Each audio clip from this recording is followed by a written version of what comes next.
Bueno, pues hoy en Polar vamos a entrevistar a Pedro García Cuartango, que es un compañero nuestro que desde la promoción del 72 y que, bueno, cuando aparece en el colegio, pues ya venía de vivir en Miranda de Ebro, y Miranda de Ebro tiene unas connotaciones ferroviarias y el barrio ferroviario, la Charca, Pedro no se escapa a esas dos influencias. O sea, Pedro es mirandés ferroviario de la Charca, en orígenes. Y bueno, como se ha dicho muchas veces, estaba abocado a ello, pero él hizo su propia apuesta hacia la cultura, hacia el conocimiento, y salió de Miranda y aterrizó pues en otro mundo en el que está situado hoy en día. Y bueno, la generación vuestra es curiosa, porque yo creo que es una especie de generación feliz. Sois los que tenéis la suerte de que no os ponen preus, se quita ese año. Hay chicas en el colegio, luego en la universidad no tenéis selectividad. Bueno, todo parece muy bien. Y luego, en realidad, además es un grupo que la gente se lleva muy bien y bueno, sois los que más os reunís. Tanto aquí en Burgos como en Miranda. ¿Cómo fue tu aterrizaje en Burgos, en el Colegio de Jesuitas, ya dejando Miranda como primera pues fase? Efectivamente, como has dicho, David, yo nací en una familia ferroviaria, viví en Miranda hasta los 10 años y por razones profesionales mi padre tuvo que venir a Burgos en el año 65, en el otoño del 65. Y entonces yo, que ya me había matriculado en el Colegio de los Sagrados Corazones de Miranda, pues lógicamente ingresé en los jesuitas. Me incorporé en ese curso un mes después, una semana después de haber comenzado las clases, y ya estudié los 6 años de bachillerato con las 2 reválidas y el COU, que como tú dices fue el primer año que se implantó, que ni siquiera sabíamos muy bien lo que íbamos a estudiar, tampoco sabíamos si iba a haber al final un examen de selectividad. Sí. El hecho es que pasamos directamente a la universidad, por lo tanto, en resumen, yo estuve aquí en este colegio 7 años. Ya. Y el cambio a Burgos te modifica, digamos, respecto a lo que es la ubicación en una ciudad más grande y todo eso, pero tu, digamos, manifestación religiosa, eras muy religioso en esto, eras monaguillo, sí. Y la mantuviste. Eso no cambió nada prácticamente. Yo nací en el seno de una familia católica con 2 hermanas de mi madre que eran monjas. Mi padre era el líder de Acción Católica en Miranda de Ebro, y cuando yo llegué aquí al Colegio de la Merced, pues era una época en que había que ir a misa obligatoriamente, sí. Había que rezar el rosario por las tardes, bueno, por lo menos durante el mes de mayo, sí. Y no cambió nada. O sea, el ecosistema en el que yo me movía era el mismo, o sea, un ambiente social muy marcado por la religión, por el catolicismo, y pues desarrollé, digamos, mi infancia y media adolescencia en un ambiente muy protegido y hasta cierto punto cerrado. Ya. Bien. Luego de el colegio, ¿qué recuerdas así? Porque tú eras un lector empedernido, sí. Entonces no sé si tú usabas la biblioteca, ¿no? Por ejemplo. No la utilizaba porque mi padre tenía muchos libros en casa y la afición a la lectura viene de mi padre, sí. Bien. Y luego el cine también. El cine, otra historia que aquí en... Yo recuerdo perfectamente las películas que veía aquí en el colegio y algunas de ellas me marcaron siendo adolescente. Por ejemplo. Pues mira, una película que me pareció muy extraña y sorprendente fue Playtime de Tati. Sí. Jacques Tati. Esa película Sí. se proyectó en el colegio en el año 69. Y yo creo que no la habían estrenado hace mucho tiempo. Y esa radiografía que hace de la ciudad, una ciudad que es una urbe, París, donde se pierde un edificio, un personaje provinciano que no sabe ni siquiera cómo acceder a los edificios, está desorientado en los enormes pasillos. Sí, sí. Esa película me produjo una enorme impresión y agudizó mi curiosidad por el cine. Y una segunda película que vi en el cine, ya creo que en sexto, fue El séptimo sello, de Ingmar Bergman, que es una de las películas que más me gustan. Yo creo que es una película con una carga metafísica y filosófica que he seguido viendo, ¿no? Sí. Me imagino que esto, Tati, como El séptimo sello, lo veríais en Cineforum. Yo creo que Playtime no sé por qué nos la pusieron, recuerdo que no. No, pero era una gran película. Nos la pusieron una tarde, yo creo que no sé si era la fiesta del colegio, yo no me acuerdo qué circunstancias, y El séptimo sello sí, la vimos en el Cineforum y recuerdo que la presentó Saturnino Rodríguez, que era sacerdote y que luego estuvo trabajando en Televisión Española, con el que yo mantuve una relación en Madrid. Sí, nosotros también en Cineforum vimos, pues, y eran películas muy actuales, porque vimos El séptimo sello, Campanadas a medianoche, Help de los Beatles, sí, curiosamente. Y efectivamente ya te creaba un hábito, un instinto hacia... Bueno, una cosa que yo estoy, eso me da pie a decir, que una cosa que yo estoy muy agradecido al colegio es la formación intelectual y cultural. O sea, yo creo que yo valoro mucho la enseñanza de las humanidades que nos dieron los jesuitas, sí, ¿no? En un bachillerato que se estudiaba arte, literatura, latín, yo era de letras, y a mí eso sí que me dejó una impronta y me orientó, me determinó mi vocación. O sea, esa influencia del colegio en el ámbito intelectual, en el bachillerato que yo estudié, me parece tremendamente positiva y yo estoy muy agradecido a los jesuitas por eso. Dentro de tus profesores que te impulsaron a ese camino, digamos, ¿recuerdas alguno con un especial...? Sí, me acuerdo, por ejemplo, del profesor de Ciencias Naturales, que se llamaba, bueno, le apodábamos el Sifi. Ah, hombre. Se llamaba Rodríguez, ¿no? No lo sé, evidentemente no nos dio clase a nosotros. Porque pues ese era un gran profesor, y fíjate que a mí las ciencias no me apasionaban especialmente, pero él nos introdujo en la biología, en la geología, etcétera, y yo asistía a sus clases con fascinación.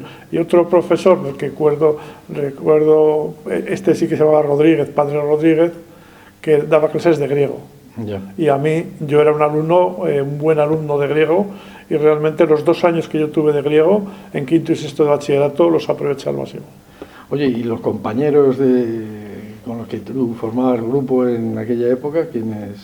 Bueno, yo era muy amigo de Manzano Gete, Ajá. que desgraciadamente murió, como sabes, en un accidente ferroviario. Sí, una cuestión absurda. Sí. Venirse a morir en un accidente ferroviario. Bueno, la vida es así, o sea, ahí lo después de todos imprevisible... los riesgos que él había asumido por ahí. Claro, porque él estaba haciendo cosas de tipo social y bueno, yo ya había perdido el contacto con él, pero yo estaba en África. Sí, pues otro amigo mío fue Carlos Vaquero, con el que mantengo relación en Madrid. Hace unos días estuve comiendo con él, igual que con Jesús Osaba, que son 2 personas con las que nos reunimos habitualmente.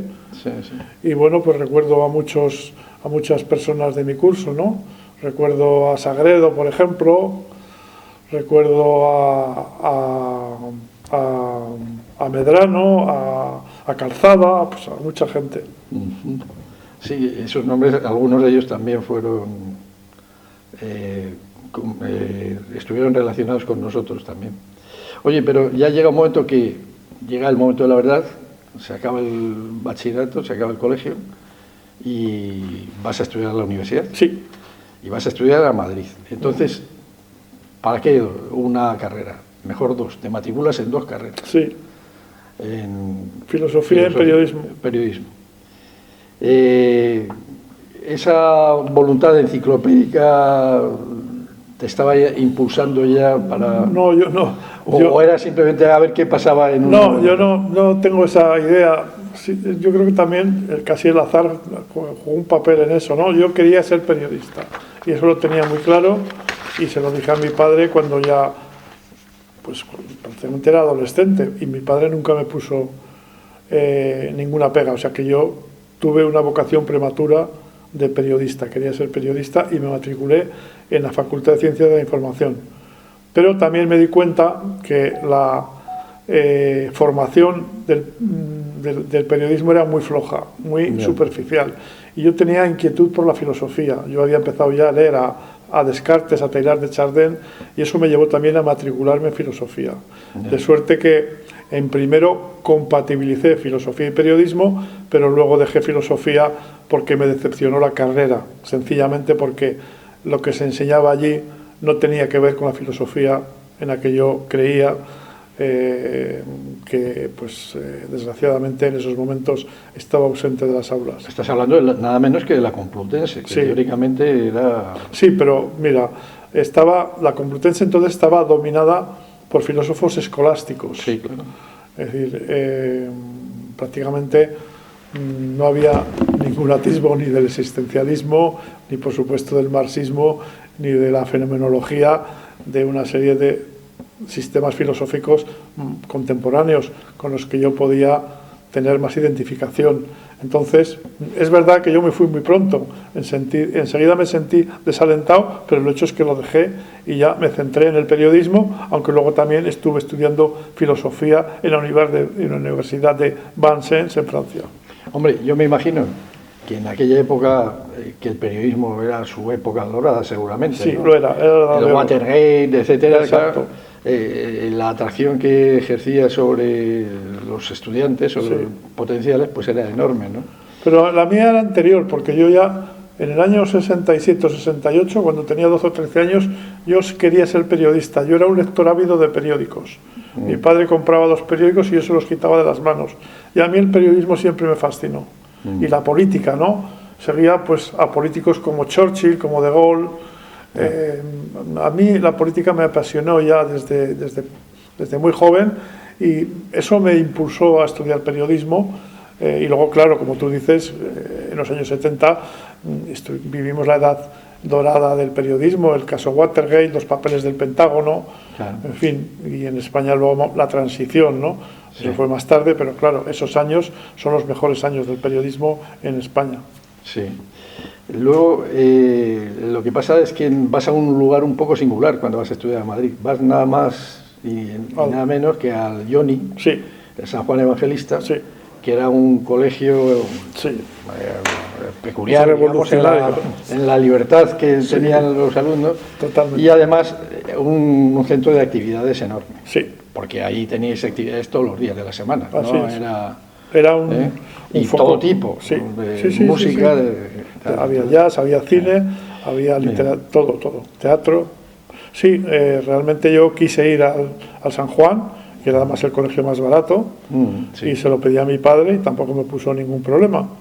El hecho es que yo llegué al San Juan pues en octubre del año 72, y bueno, fue también un colegio que me marcó, ¿no? Porque cuando yo llegué allí, pues sí que me produjo una especie de shock, como te decía, de venir de este colegio en un entorno muy protegido, con un entorno de amigos, familiares, etcétera, en el que yo pues tenía una serie de rutinas cotidianas. Al llegar al San Juan Evangelista, al llegar a la universidad, a Madrid, descubrí un nuevo mundo, ¿no? Muchas cosas que naturalmente yo no había experimentado, y eso pues es cierto que me produjo una crisis, ¿no? En el mejor sentido de la palabra, en el sentido que cambió mi mentalidad y también pues tuve que tomar decisiones sobre mis creencias. Pero fue una crisis muy fulminante, digamos, porque me imagino que era exuberante. Me quedé en cierta forma deslumbrado por la luz. Y bueno, pues acabo de escribir un libro, El enigma de Dios, en el que cuento cómo en aquellos momentos, pues de alguna forma perdí la fe. Luego hablaremos de eso. Sí, dejé de ir a misa, etcétera. Lo has comentado antes de pasada. El último año del franquismo lo pasas en París. Sí.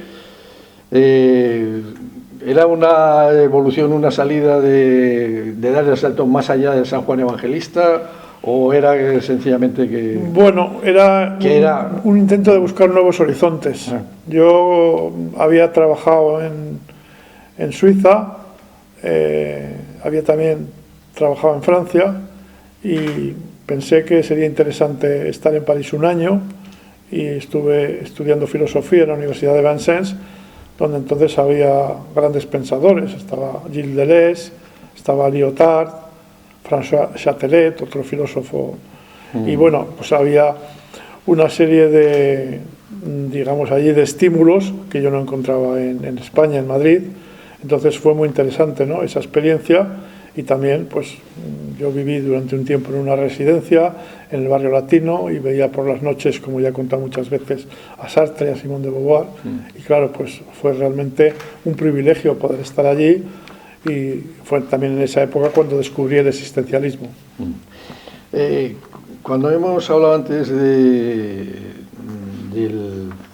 San Juan Evangelista, tú te implicaste en la organización de eventos, sí, etcétera, de tal manera que sí, era una actividad que ya llevabas añadida a tu currículum.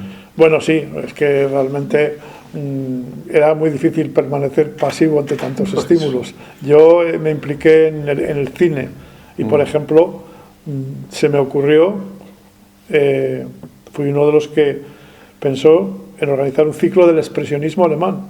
El Instituto Alemán nos cedió películas de Murnau, de Fritz Lang, películas que nos habían proyectado en España, y las proyectamos en aquel ciclo.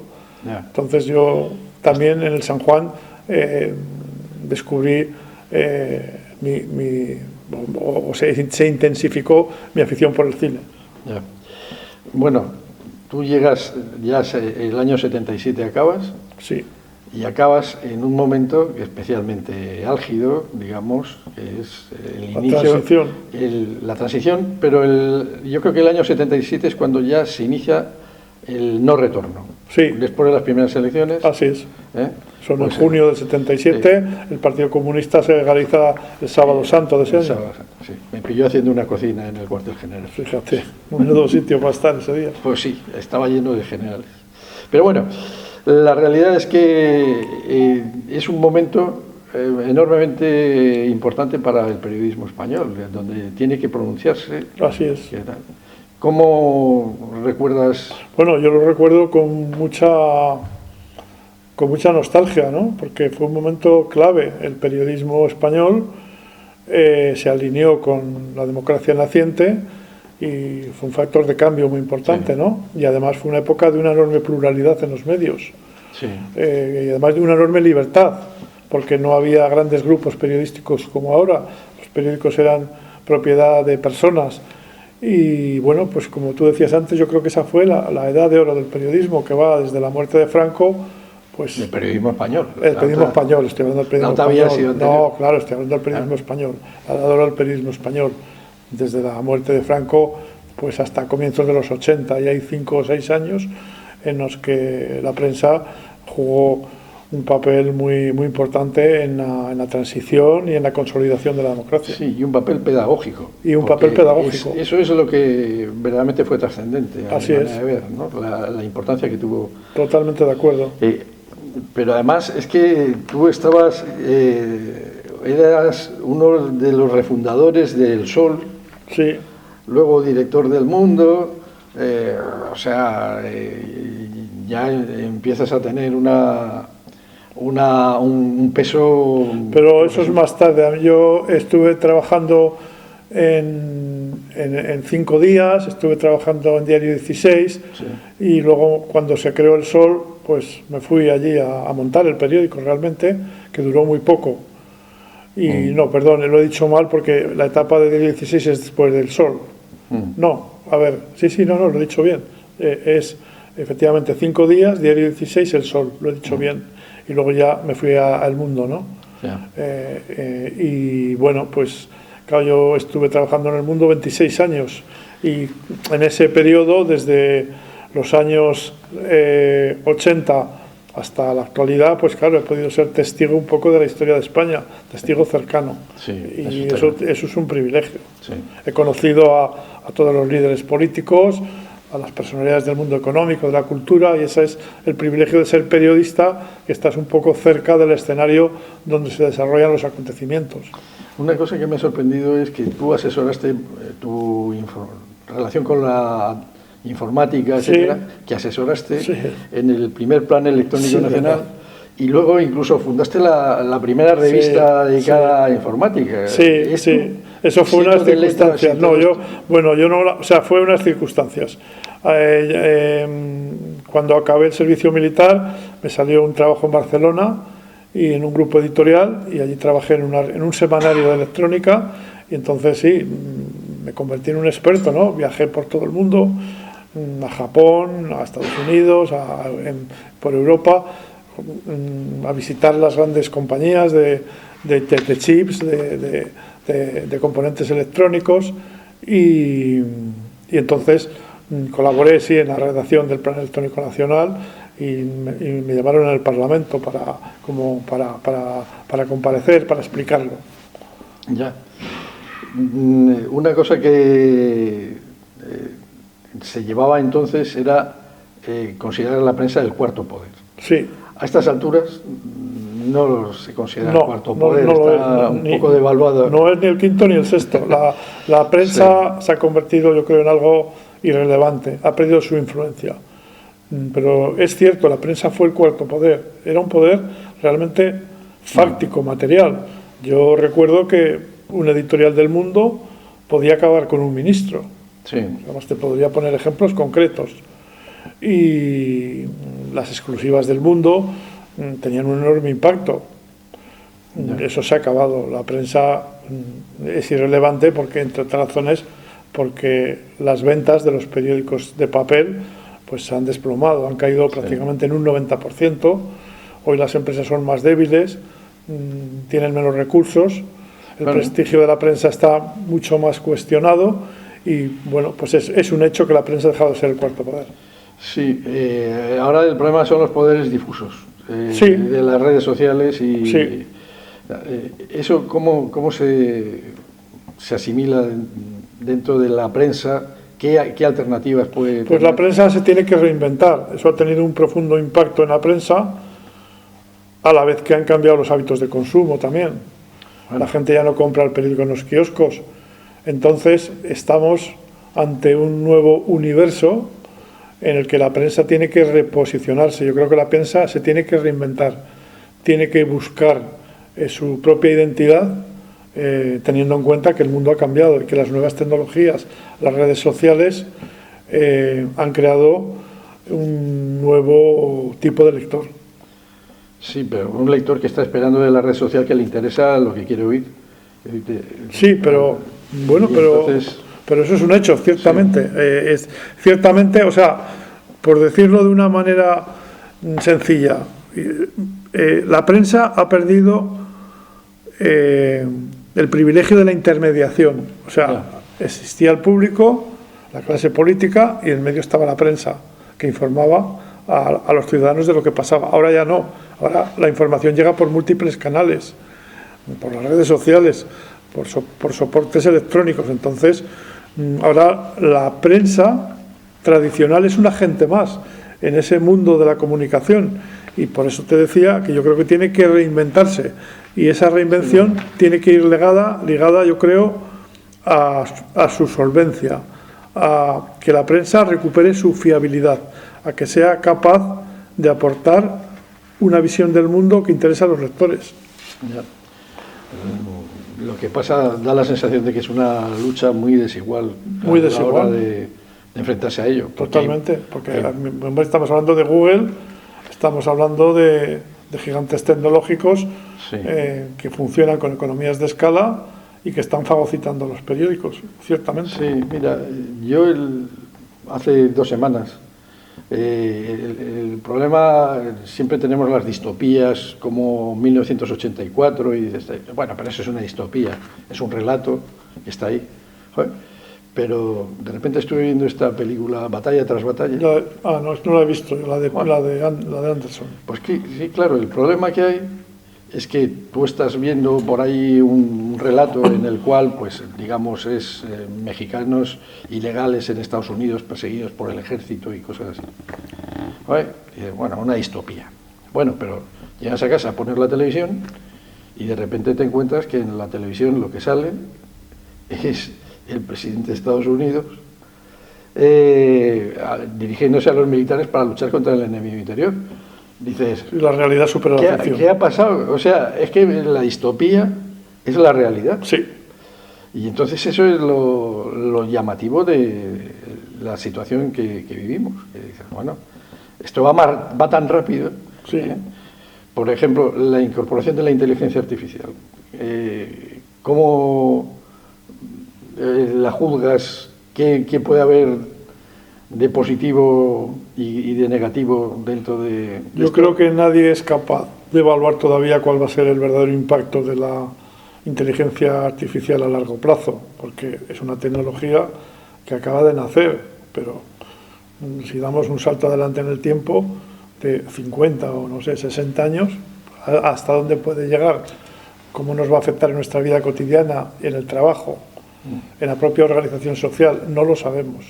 El hecho es que, como tú has dicho, somos una generación que ha vivido una enorme aceleración de los cambios históricos. Tú y yo hemos nacido cuando todavía en Burgos se repartían las mercancías con carros de caballos.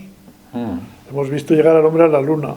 Y luego hemos conocido el desarrollo de la informática, de los teléfonos móviles y ahora de las redes sociales, la inteligencia artificial.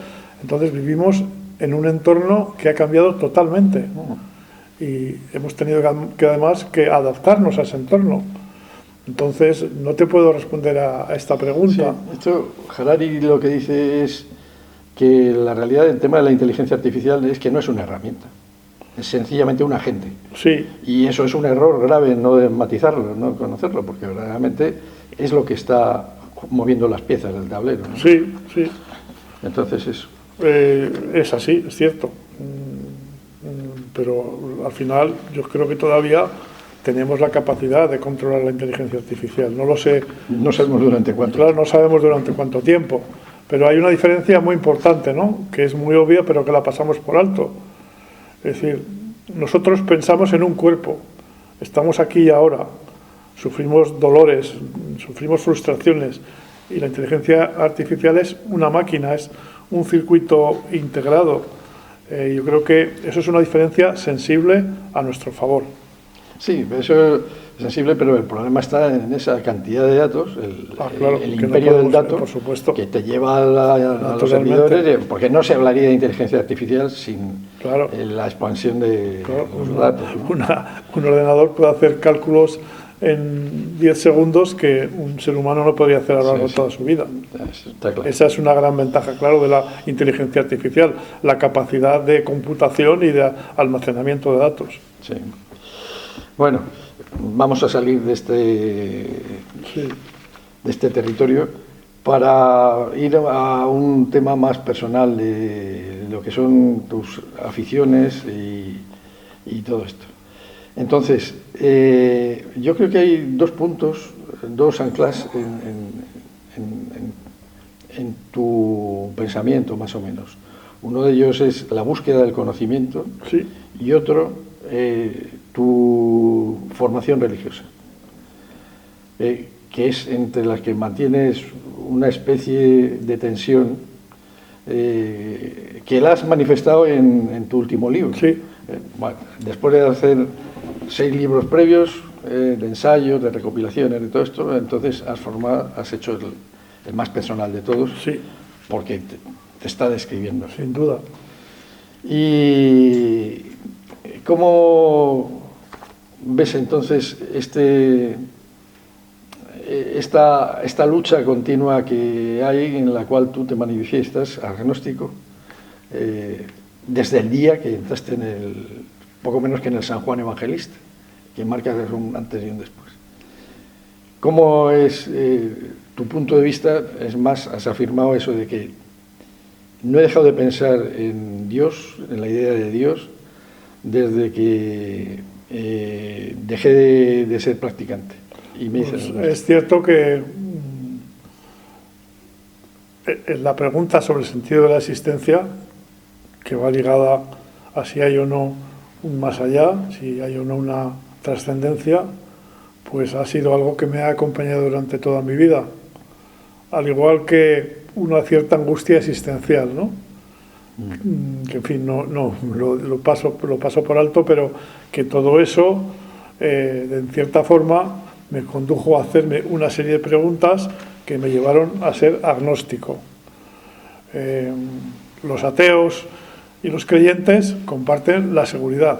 La seguridad, unos creen que no, otros que sí, pero están seguros. Yo no estoy seguro.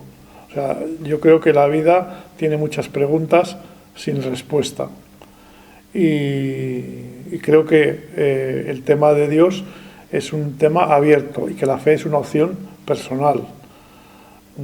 Por lo tanto, yo nunca he pretendido convencer a nadie, pero lo que sí que digo es que sigo instalado en la duda, sigo instalado en la incertidumbre y bueno, sí. pues no puedo decir mucho más. Eso, un amuniano totalmente de la lucha, de la agonía, pues está claro ahí.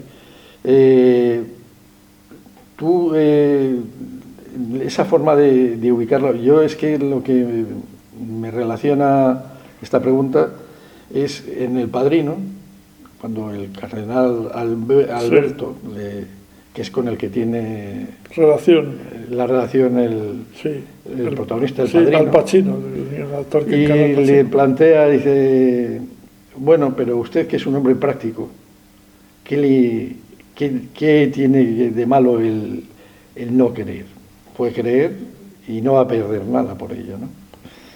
Entonces, al final, el padrino evidentemente lo asume, ¿no? Y dice, bueno, pues ya está, y se confiesa. ¿Qué es lo que hace estar en el punto del equilibrio de decir, no, yo, agnóstico, o con el paso del tiempo es posible que cambie mi postura? No, es que ni siquiera es un equilibrio, ¿no? O sea, yo no lo plantearía en términos de topología, de dónde me sitúo. La Iglesia Católica establece que la fe es un don gratuito que da Dios. A mí Dios no me ha dado esa fe, o por lo menos la he perdido, a pesar de haberla buscado. Mis amigos me reprochan, incluso algunos sacerdotes, que yo intento buscar a Dios a través de la razón y que no estoy abierto, digamos, a la experiencia religiosa, que es una experiencia mística en cierta forma. Y es verdad, yo he intentado buscar a Dios a través de la razón y tal vez por eso no lo he encontrado. Pero se trata de, no sé, de un recorrido puramente personal. Cada uno tiene una idea de Dios, cada uno tiene una idea del más allá y bueno, pues yo simplemente hablo en nombre propio, o sea, no pretendo, insisto, que mi experiencia sea compartida por nadie ni convencer a nadie de nada. No, está claro. Bien,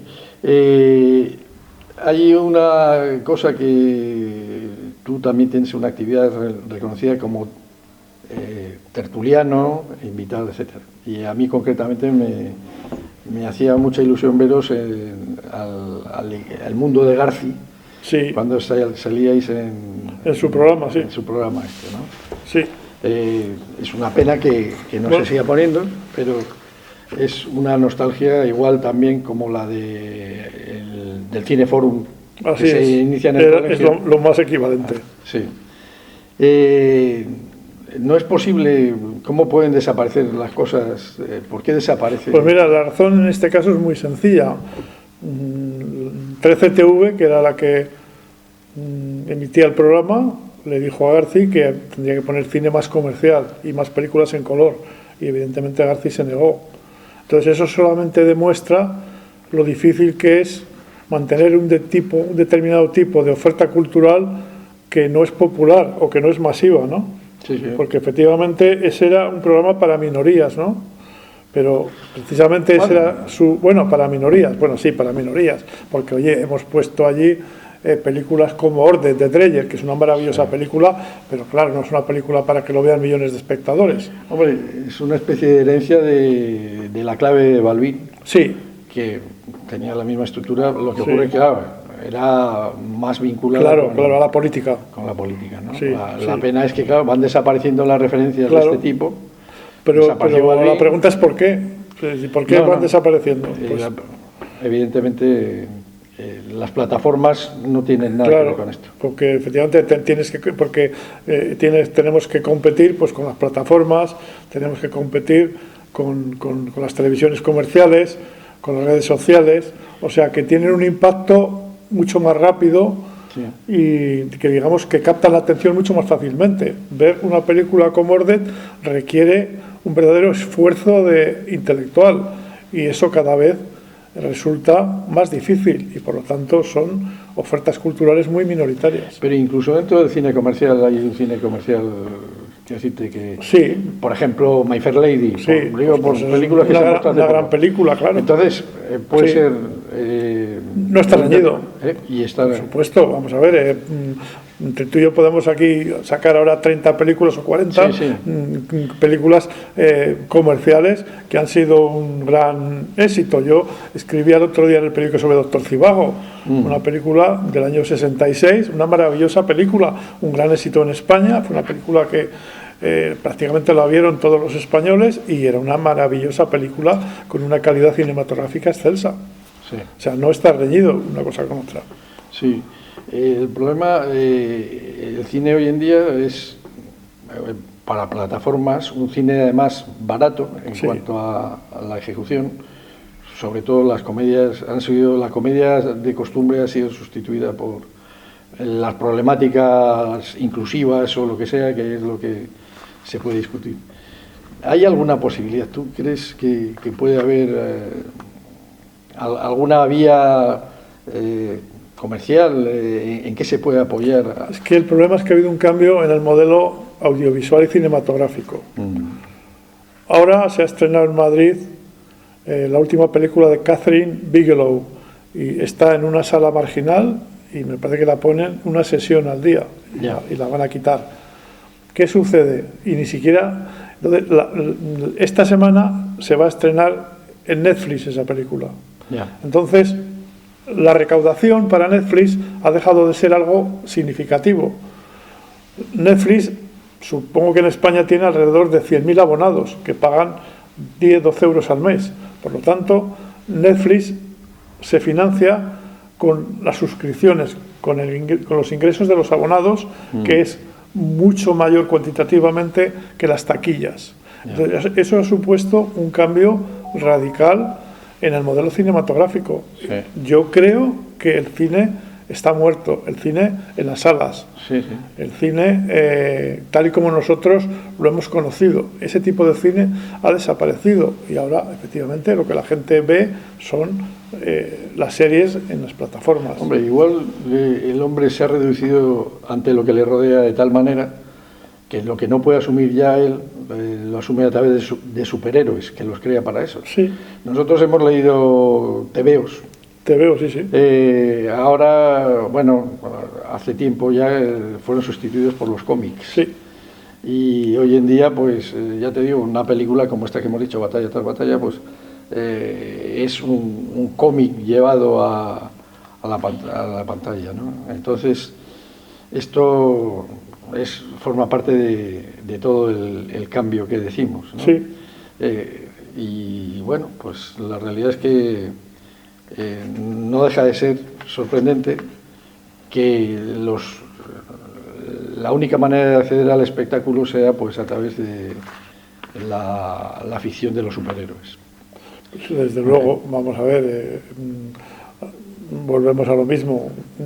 Antes, en los años 70, 80, hasta hace relativamente poco tiempo, se podía unar lo comercial con la calidad, ¿no? Grandes directores como Fellini, como Bergman o como Truffaut eran directores también populares, sus películas las veían miles de personas. Ahora eso yo creo que ya no es así, hay como una especie de ruptura a la que tú te refieres. Es verdad que la gente sigue yendo al cine en Madrid, por ejemplo, pero a ver ese tipo de películas de superhéroes, películas comerciales, producidas para satisfacer los gustos del espectador. Sí.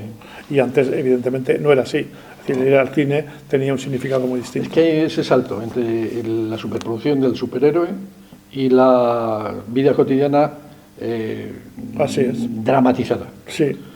Y entonces, pues bueno, no hay una situación intermedia, no. Así es.